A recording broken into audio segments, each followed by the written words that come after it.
어제 이 김현숙 임페리얼 승급식 보셨죠?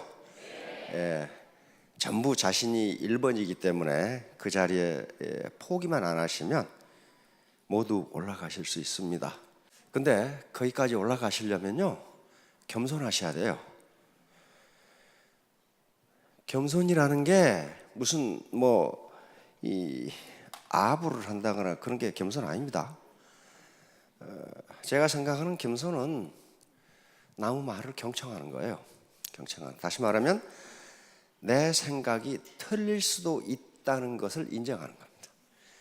그렇지 않으면요, 절대로 성공 못합니다. 어제 김현숙 임페리얼 마스터가 임페리얼이 됐어요. 그분은 여러 번 길거리에 앉았거든요. 그러면 IMF 때문에, IMF 때문에 전부 다 어떻게 뭐가 잘못돼가지고 그렇게 됐어요. 근데 그 김현숙 임페리얼 그 주변에는 그런 분들이 많아. 근데 전부 다 지금 크라운 이상 다 올라가셨어요. 다. 그렇죠? 다 올라가셨어. 왜 그랬을까요? 네, 그게 바로 차원 초월이에요.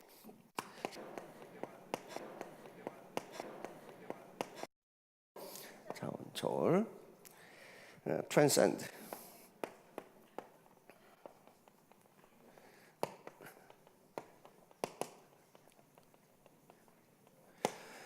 차원을 초월한다는 건데, 이게 뭐냐? 이게 이제 우리 이 방광길 회장이 내년도 사자성어로 채택한 거, 우리 경제연구소에서 채택한 사자성어는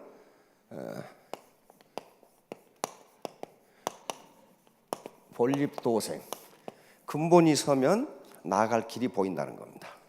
나아갈 길이 생긴다는 거예요. 논어 제2장에 있는 말입니다. 제1편 제2장.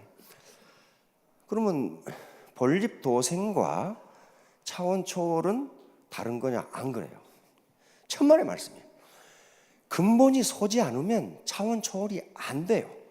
예를 들면 기지도 못한 놈이 뛰겠다고 나서면 그러면 어떻게 되겠어? 코 깨지고 이마파 깨져. 그렇죠? 근본이 돼야 돼. 근본이 돼야 돼. 그러니까 차원 초월은 다시 말하면 패러다임 시프트예요. 다시 말하면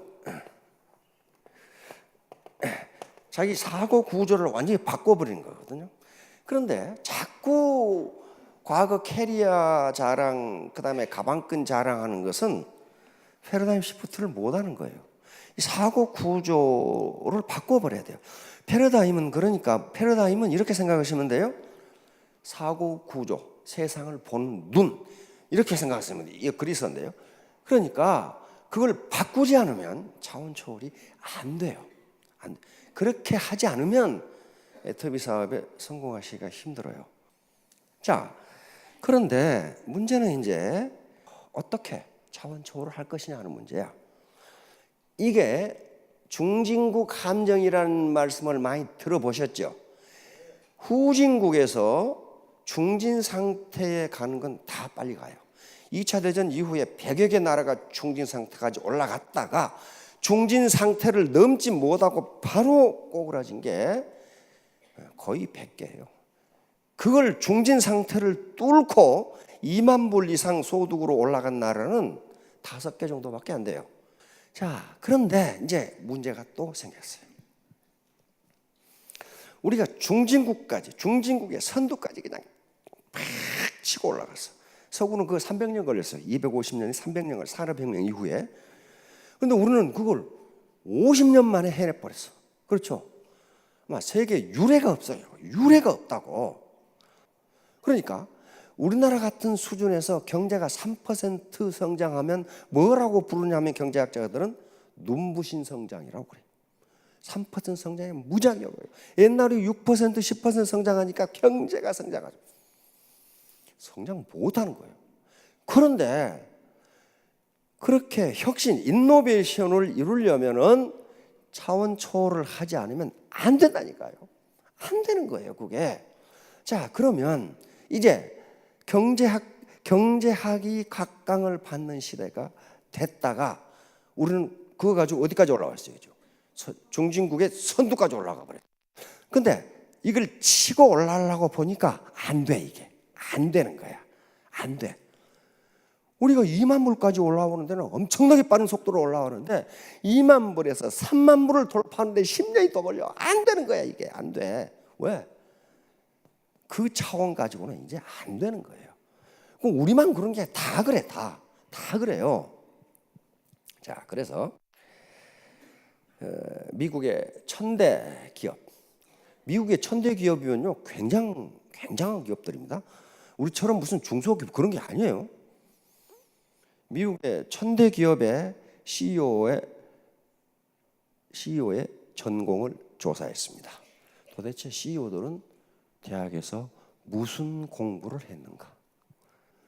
그런데 미국의 천대 기업의 CEO를 조사해 보니까 경영학을 전공한 CEO는 20%밖에 안 돼요.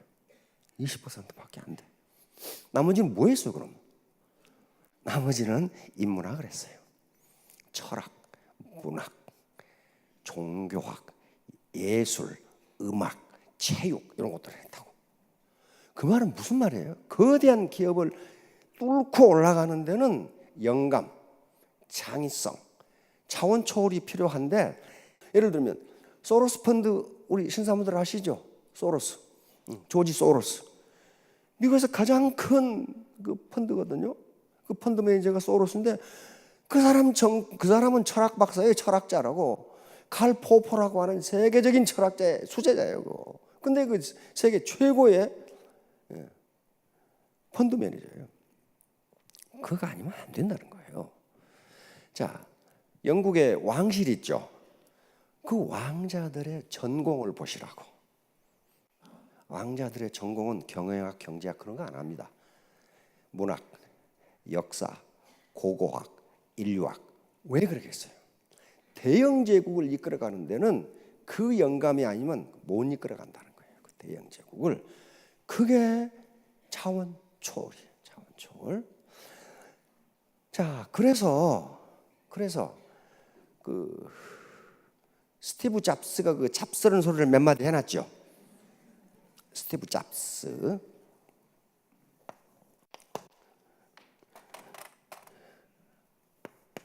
이 사람 학력이 어떻게 돼요? 에? 고졸이죠.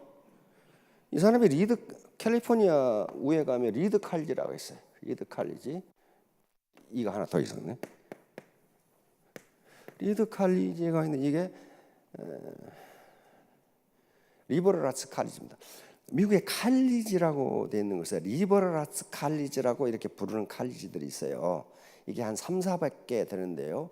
이 리버럴 아츠 칼리지는 그 수준이 아이비리그 대학 버금갑니다. 아이비리그가 거의 같아요, 수준이. 그렇게 아주 엑설런트한 칼리지가 한 300~400개가 있어요. 그 중에 리드 칼리지도 그 하나예요. 우리나라 사람들은 유니버시티만 생각하니까 미국의 칼리지는 우습게 생각하는데 이거 하버드하고 맞먹는 거예요. 이게 아이비리그 대학하고 맞먹어요. 왜냐하면 이 칼리지들은요 뭐 하는 데냐면은 거의 대부분 인문학을 합니다. 여기에서 학생당 노벨상이 가장 많이 나와. 이 칼리지에서 가장 많이 나와요. 그런데 이 잡스가 여기를 다녔는데 잡스 아버지가 누구예요? 양아버지죠? 그럼 훌륭했어요. 이 잡스를 키우고 가르치느라고 살림이 거덜났어. 그걸 나중에 잡스가 알았어. 그래가지고 자퇴를 합니다. 그렇죠? 자퇴를 해. 자퇴를 하는데 학교에서 나오지 않고 자기 친구 방에 있으면서 4년 동안 도강을 했어. 그래서 계속 강의를 들은 거야. 그래서 뭐라고 그랬어요? 애플의 디자인은 어디서 나왔다? 내가 대학 때 공부한 동양철학과 서예에서 나왔다. 요 리드 칼리지에 합격을 하면은 다른 데도 마찬가지입니다. 이 아티피셜 리버럴 칼리지는 전공이 없어요. 전공이 없고 어떤 대학은 커리큘럼 자체가 없어. 그냥 이놈의 대학이 말이야. 그러니까 우리 지금 박한길 회장이 만들려고 하는 그 학교하고 똑같아. 커리큘럼이 없어. 그럼 뭐 하냐? 네가 하고 싶은 거 하라 이거야. 네가. 그런데 통상 뭘 하냐 하면은 고전 100권 읽기. 그거예요. 100권을 읽으면 졸업한다. 읽지 못하면 졸업을 안 시킨다. 4년 동안 100권 그거 누가 못 읽어? 그 말 같지도 않은 소리. 한번 생각해 봐요. 4년 동안에 100권을 읽으려면 1년에 25권을 읽어야 돼. 그렇죠? 25권을 읽어야 돼요. 1년이 50주니까 2주에 한 권씩 고전을 읽어내서 그걸 글로 써서 발표를 해야 돼. 이 훈련을 하는 거야. 4년 동안에. 여기서 천재가 나오는 거예요. 왜? 차원을 뛰어넘는 생각을 해버려. 그래서 리드 칼리지에 딱 합격을 하면은, 일반적으로 합격을 하면은 합격과 함께 책 선물이 와. 이걸 읽고 들어오라. 이걸 읽고 들어오라. 무슨 책일까요? 삼국지? 삼국지도 좋죠. 서양의 문학은 여기서부터 시작했고 이것에 영향을 받지 않는 문학이 없어요. 그래서 서양의 모든 문학은 이 책의 각주에 불과하다. 서양의 모든 철학은 플라톤 철학의 각주에 불과하다. 철학자들이나 문학자들이 그건 맞다. 그건 맞다. 우리의 철학은 플라톤 철학의 각주에 불과하다. 우리의 문학은 그 문학의 아류에 불과하다. 그런 책이 있어요. 그 책을 읽고 오라 이거예요. 그게 2800년 전에 써진 2만 행이 넘는 대서사시, 웅장한 서사시가 있어요. 그게 뭘까요? 호메로스의 일리아스와 오디세이예요. 일리아스와 오디세이. 이걸 읽고 오라. 자, 그래서 결국은 그게 이제 인문학이라고 하는 건데요. 인문학을 하는 목적은 이게 무슨 뭐 대학에 가서 문학 배우고 무슨 뭐 저 철학 배우고 뭐 역사 배우고 그런 게 아니고 원래 인문학은 대학이 생긴 게 아닙니다. 플라톤 아카데미에서 플라톤이 만든 거고 로마 시대에 키케로라는 학자가 만든 거예요. 키케로라는 무슨 말이냐면 그런 거예요. 나는 어떻게 살아야 하는가? 인간이니까 나는 어떻게 사는 게 잘 사는 건가? 사람이니까. 두 번째는 어떻게 사는 게 정의롭게 사는 것인가? 다시 말하면 정의란 무엇인가? 정의란 무엇인가? 결국은 뭘 탐구하느냐? 인문학은 진선미입니다. 진선미. 진선미. 미스 코리아 진선미. 이게 빛나는 눈을 가진 숙녀분. 진선미 중에 뭐가 가장 마음에 드세요? 제 생각은 미애가 진과 선이 들어 있어요. 진리는 아름다운 것이고 선함은 아름다운 거예요. 아름다운. 그러니까 결국 인문학은 뭘 추구한다? 아름다운 삶을 추구하는 거예요. 어떻게 하면 아름답게 살 것이냐. 그러면 아름답게 살 것이냐 그 말은 무슨 말이에요? 어떻게 아름답게 살다가 아름답게 죽을 것이냐. 그 말이에요.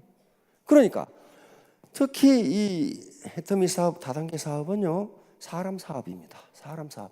어떻게 사람들과 내가 아름답게 어울려서 아름다운 결과를 가져오고 아름답게 이 나라와 사회에 봉사하다가 아름답게 죽을 것이냐.